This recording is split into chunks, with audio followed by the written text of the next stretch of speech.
Hey guys, Brandon Smith here, JC's son. He is off doing some other things today. I'm going to go ahead and get some work done on my 2011 6.7.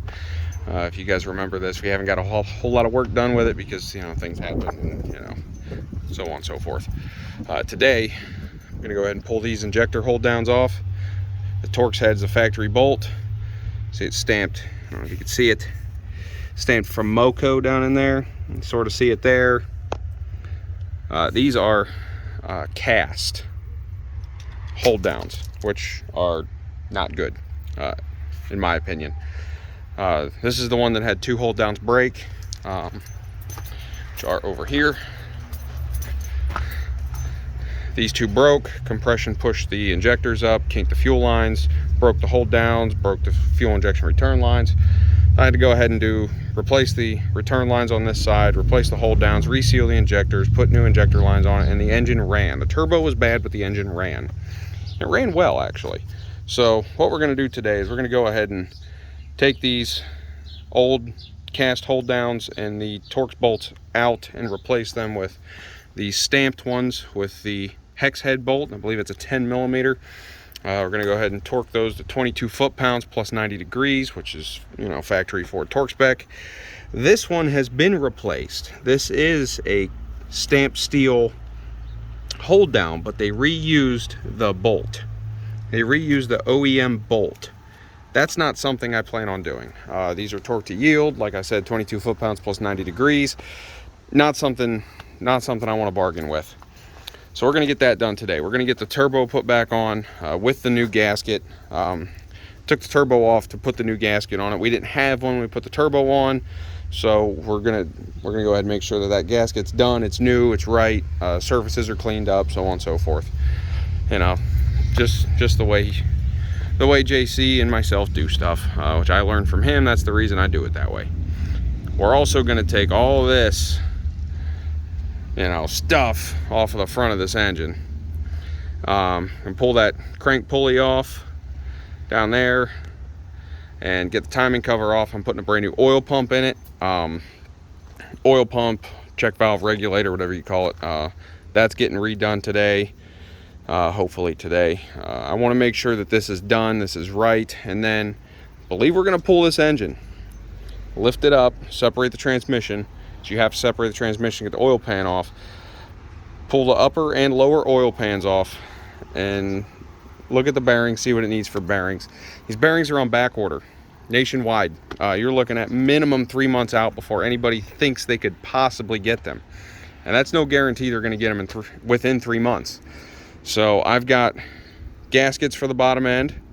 I've got the gasket set for the whole lower half of the engine and the timing cover. I got a new crank seal. I got the tool to install the crank seal. So we're gonna hopefully get all this done today. So I'm gonna shut this off, I'm gonna get to work, and I'll bring you along. All right, guys. This is driver's side rear. Second broken one we found. This one's all right. Found another broken one. So really guess it's a good thing we're doing this. This is the other side. Now these two that were in the middle, that would be cylinders 2 and 3. I already did those, like previously mentioned. This is the cast hold down, factory one. This is the one that's been replaced. This was on cylinder 1. So they replaced the hold down, but not the bolt. Both are tapered. The new hold down and the bolt. Same with the ones I got in the box over there. So I'm not really sure why they did that. It's the only bolt that had oil on it too. It's a little concerning to me. I don't really know, because see, dry, oily, and come over here, dry, dry, dry, dry. I don't know what's going on with that. All right, so I got all the injector hold downs all done, both sides, bolts never seized, torque to 22 foot-pounds plus 90 degrees. I wasn't sure if I wanted to tear into this and get the oil pump done today. It's in that box. I just didn't know if I wanted to tear into this today because I needed a hand from my dad. He's done all this. I don't know what needs to come off, what don't. And I have a tendency to break bolts. So I don't want to take anything off that I don't need to. So in the meantime, wheel bearings. I already got this side taken off. Wheel bearings are completely shot. I don't know if you can hear that, but they're wiped out. Doing axle joints also, and I'll show you why. If you get down here, look at this. Here, wiped out entirely. So I got new axle joints, Moog greasables. Wanted the spicers, but the Moog greasables were actually less expensive than the Spicer non-greasables, so that's what I went with. So this has internal snap rings. So just take a chisel, knock them all loose. Sometimes it's not the easiest, it ain't the most difficult either.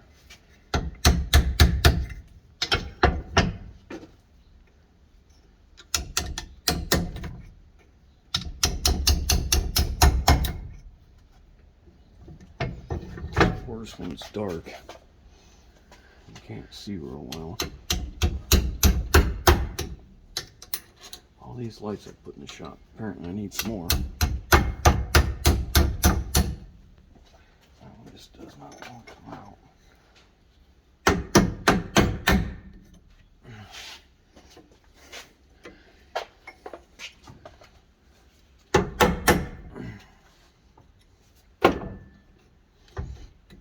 Usually I can get that with a screwdriver.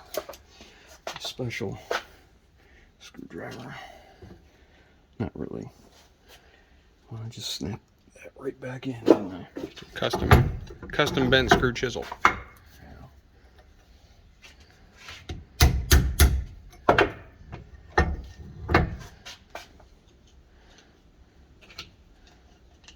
Think those U-joints had any life left in them?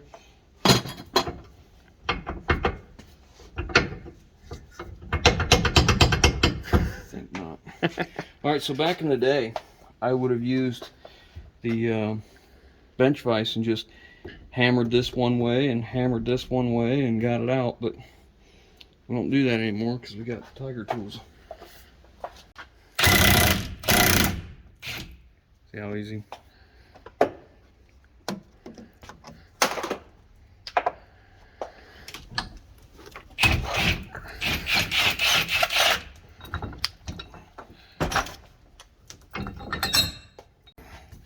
Just reverse it on this side.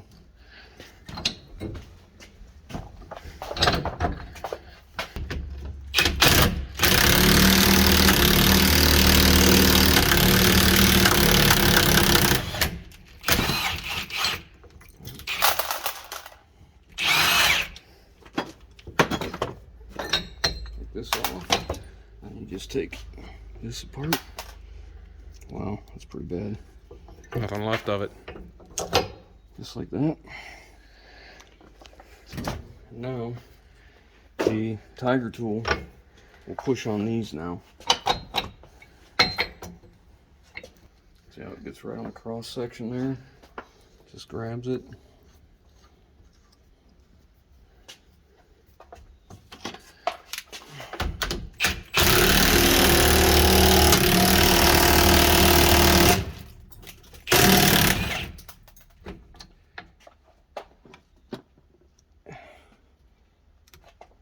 Is that another ring? Another snap ring? Or is it just that rusty? Just that rusty, okay.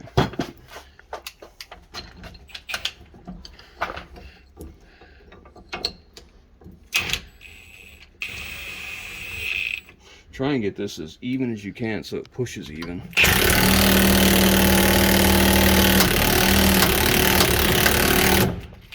See how the U-joint is, the needle bearings are bad, and now the U-joint is shifted. It's kind of on, pushing against there.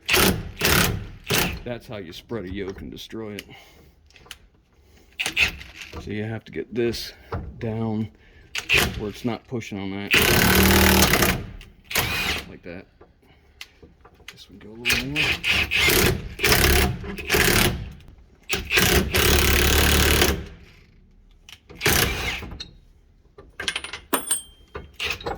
Okay. Just go this way.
That's her. Now, next thing we want to do before we put the new U-joint in is take a file lightly and clean all this up, make sure it's flat on all of them. And then we'll take a round file in here and make sure there's no rust buildup in here on all of them. And then I like to wire wheel it all. You can see how that one was pushing and starting to spread the fork of the yoke. So sometimes when it does that and starts to spread, just take a hammer and just smack that yoke with the tension on it. Sometimes that's enough for it to pop loose. Mom said it's time to eat. See it? See that big rust ring, that ledge? Right there, right there. So I'll take a round file, just gently, and work it all out. All the way around.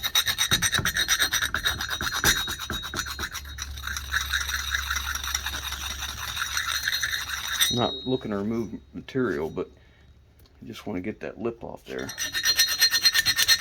I filed that off too, so it's all flat, so when the C-clip can go in there where it belongs.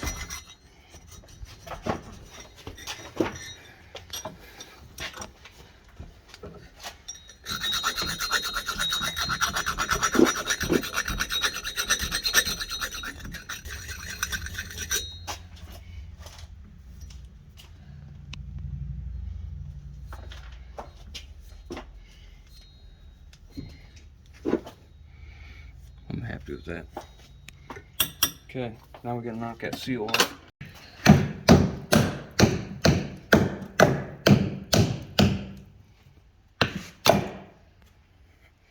Now we'll clean that up too.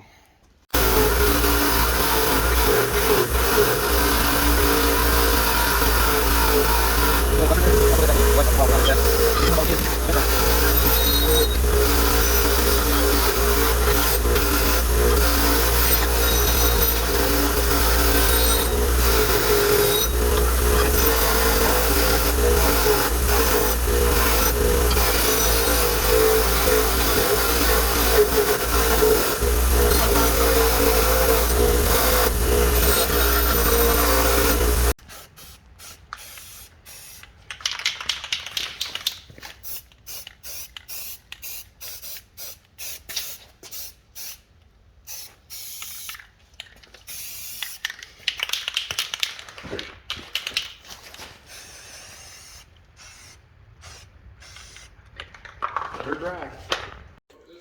So this is the other axle joint. It's junk too. So I'll get that knocked out.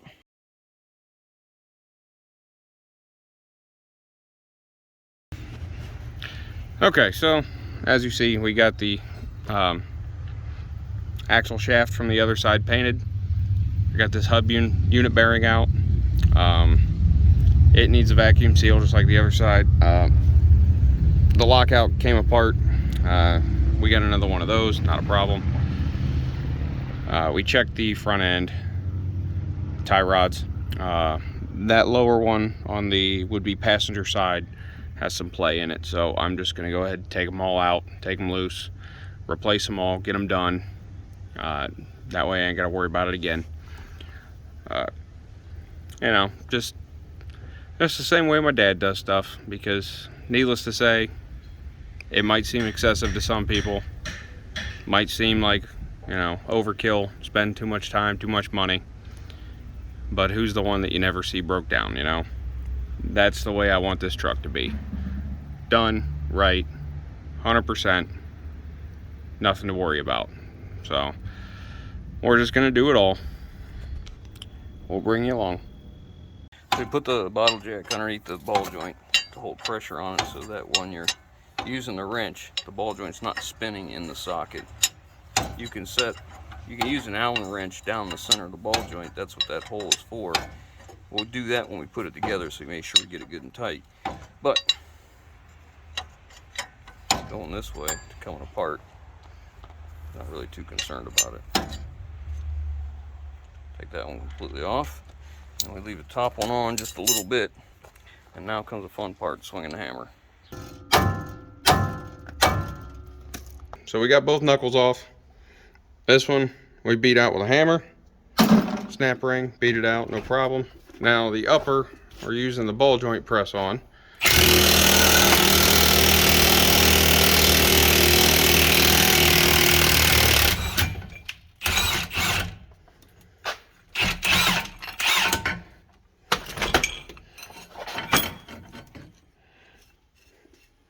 And she's out. That's both spindles done. All the ball joints are out. So next thing we'll do is we'll take it over and we're going to needle scale this up real good and get all the stuff that's really hard to get to, and then we'll wire wheel it, get it ready for paint. We're going to prime paint this. We'll paint everything. I'm going to grab I hit that with a hammer and kind of boogered it, so I'll hit that with a flat disc real quick.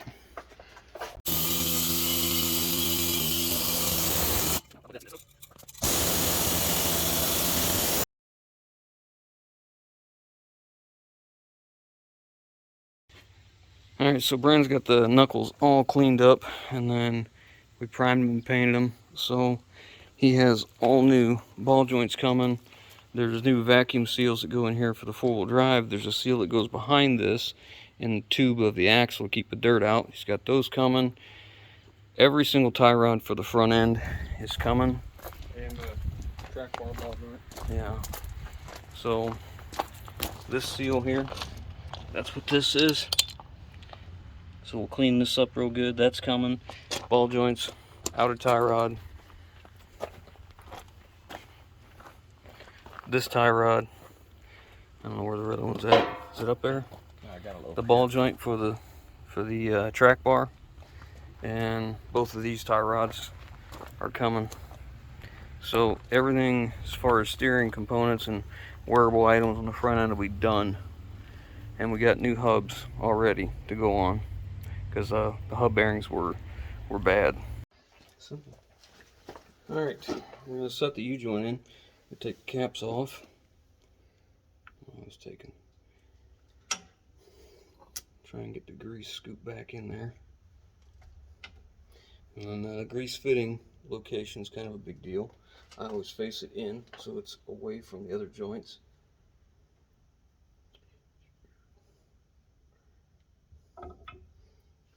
That. And just start the one.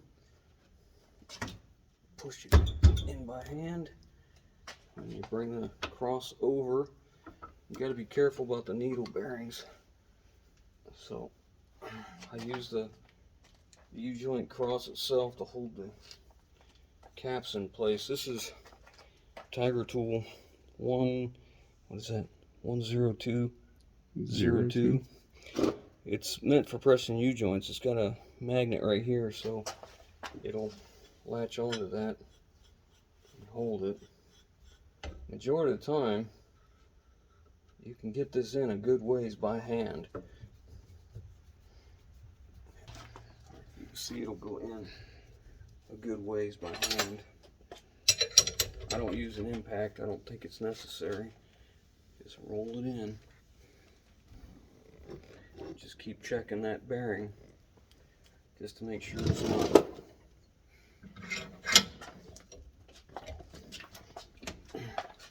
Make sure that the bearings aren't getting bound up.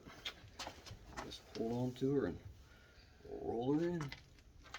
Once you're in far enough, get your first snap ring in.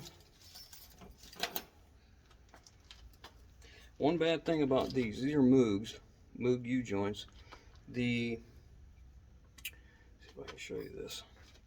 The groove in the U-joint cap is quite a bit bigger than the snap ring. So it gives you the appearance that the cap's not seated properly, and it is. And you have to make sure that the snap ring isn't hitting over top those little ledges right there. Okay, that one's in. So now we'll back that off, and we want to push the other one in. So I had a washer right here. Most time I'll use a socket, but this one's pretty wide. I can't get the socket in there. Okay.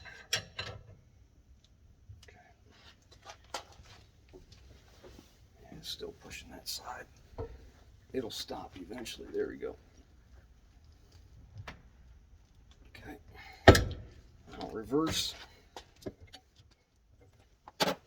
Push it away.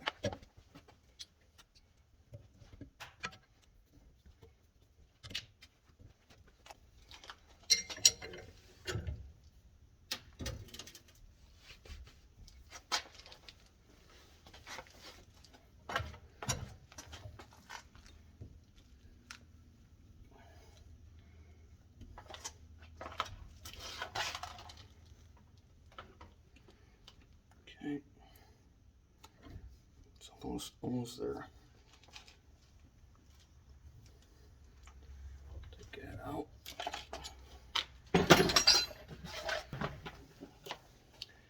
It's in far enough now. Okay. We want this to work really smooth. So we'll smack it right here. Other one.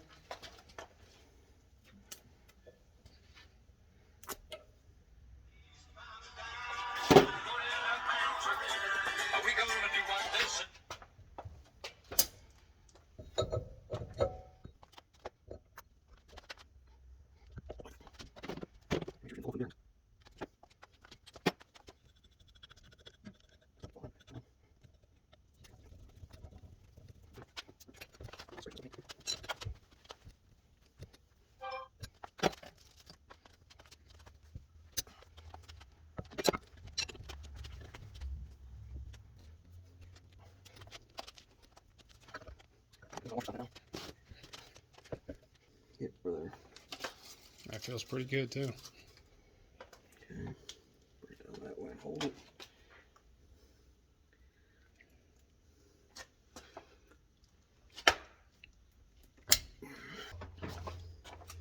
That's better. Yeah, that's her. Ouch. Now we'll get a screwdriver and tap them just to make sure.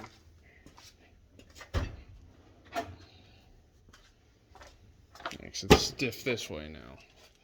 Which way? This way. Okay. We'll get it. Turn it that way just a little. Make sure we're in.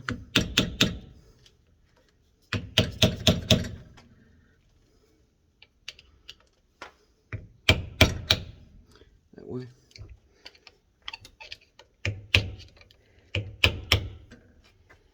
Looks good there. Okay. Which way is it stiff? This way. This way is good. Okay. Let's see. This way. More? Yeah. And tell me what you think. It's still too stiff this way.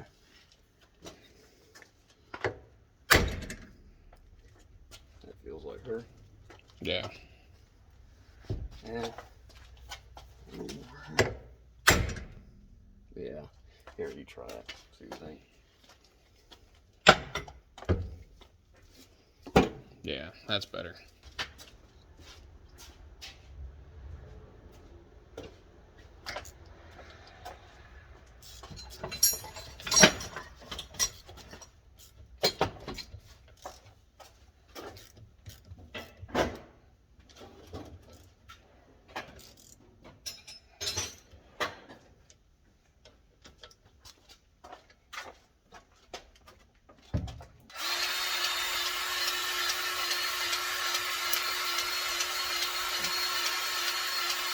See it? You got it?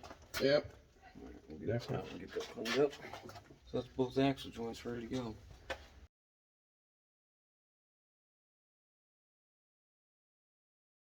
So all the parts have shown up, so now we're going to start pressing these in. And this knuckle on Super Duty, you do the bottom one first. Pretty simple process. We use the OTC ball joint press. Got a cone here, it's a forcing screw. As this tightens up, this has to come this way and presses that ball joint right in the knuckle. Now we want to make sure we're seated all the way around there. That's why it's so important to make sure you clean that real good. There's a groove right in here. You got to make sure it's cleaned well so that sits proper, because if it sits in there crooked, you try and push it in, you're just going to destroy the knuckle or wear it out. Alright, want to make sure this looks even all the way around. It'll tell us that we're where we want to be. Once we're happy, we'll put the snap ring in.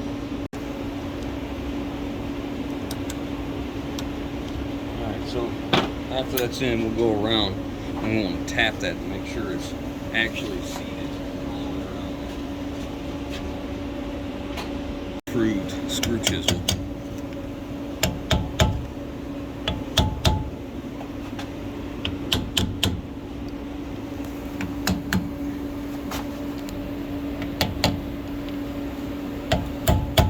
Got the Instinct handle with the striking cap. It is now.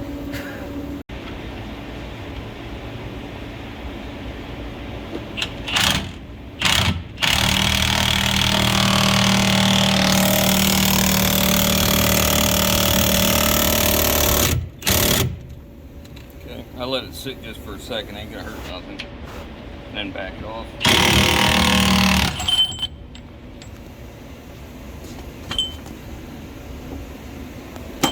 Inspect here, make sure we're down all the way, because this is at an angle. You'll see, we'll take a light look around here real good. Make sure it's seated.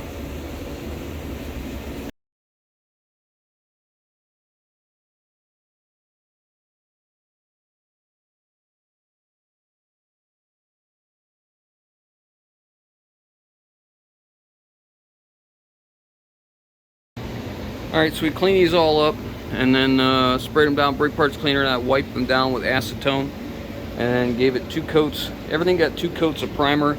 We're on our 2nd coat of paint now. This is steering stabilizer.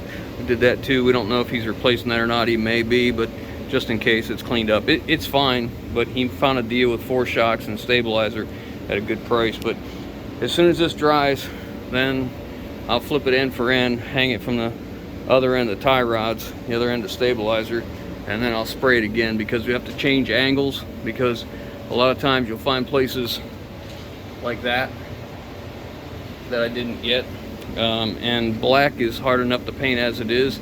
But I mean, the light's pretty good under here, but there'll still be some missed spots.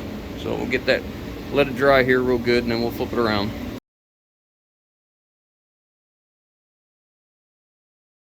Well, all those parts are now together, ready to go in the truck, but as you can see, we got snow on the ground and we want to do some more work to the front end. So, and that's going to include some paint work. So it's just going to have to wait until the weather breaks now. But that's it for this part. Next part, we should be hopefully putting the front end back together, and we're going to pull the motor out. And we have, since this video started, Brandon has been able to get the rod main bearings, so we're going to go ahead and put them in at the same time, so that you know, little preventative. preventative maintenance and stuff to make it hopefully the best truck it can be for him for a long time. So that's what we're going to do. I've got the cab inside, and I can show you what we're going to be doing there. All right, so here's some of the body parts. He's got 2 cab corners here. They're taller than what we're going to use, because what he's trying to do is, instead of buying that pearl paint, because there's like 4 different layers to it and it's extremely expensive, we're going to try and seam that somewhere around that body line or below, so we can make that a color change and make this a kind of a gunmetal graphite kind of color from the bottom down on the whole entire truck, front to back. So hopefully we can make that happen. We're not body guys, but you know, we can probably, I know we can improve it, and if we can make an improvement and it last, then we've accomplished something. This is the rocker for the passenger rear. I bought one of those pneumatic punches to punch out for the spot weld, so he traced where the old ones were so he can go right back where they were, and then he drilled the ones that he had to drill. And then this is the front rocker. It's quite a bit longer than the rear, and I'll show you the truck. I got it inside the cab itself. All right, so you can see that the cab is inside the shop now, and I've got it sitting on this wooden stand. I had a bunch of scrap lumber laying around, so we built this wooden stand, and what it's doing is it's sitting at the factory body mount locations, and we've leveled this so that the cab is resting like it should be, so that we could do the body work, because we're taking a little bit of structure out of the cab. Because what we're doing is taking, let's see if I can get some light on this. There we go. So we're taking the rocker, the outer rockers off. Those have to come off first, because they're on top of the cab corner. This cab corner, we're doing both sides, and I don't know if you can see that pearl paint in there. Yeah, it shows up. So we're going to try and probably splice it in this area here, so that we can do our body change right about here, our body color change. So these have to be done before we can put this back together. Once this is off, we want to clean up the original inner rocker, clean it all up, and then spray it everywhere as far as we can with that rust converter, so we can stop the rust as much as we can in there. Once this is put in, then we'll finish that rocker. He's got the front rocker on this side replaced. It's not finished yet, but he's close. He's got a little bit of flap disking yet to do where the spot welds are, but other than that, it looks really good, and it fits well. It fits right like the old one. But again, the weather got away from us. We don't have good weather, so it's kind of hard to do body work unless you keep the shop warm. And I heat the whole entire shop, but this shop is 15 degrees cooler than the upper shop, and it's just not a very good temperature for body work. So, and he's only home 2 days a week, so that's not exactly easy. So we'll pick up on this once the weather gets better, and we're gonna do all the rockers, both cab corners, all the body work, and then paint that thing all the way around. I think he found a paint scheme that did this. I can't remember. Maybe it went straight across here and it was in this valley. I don't remember, but it's like a gunmetal gray, kind of a graphite color, something like that, with a metallic in it. It's a real nice color, so it should make a nice truck when we're done. And that's the whole idea. You know, we bought this truck right when I found it, and when he's done, after all the work that he will have put into it, he'll have that amount of money as to what this truck should have sold for, what the average person would have paid for. They probably would have paid a little bit more than what he paid plus the investment, and then it would still probably need a ton of this work done.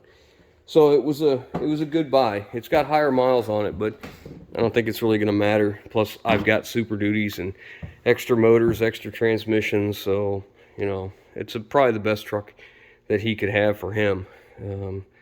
That's what I think anyways. But that's where we're at on that project, so hope you guys enjoyed that. We'll catch you on the next one.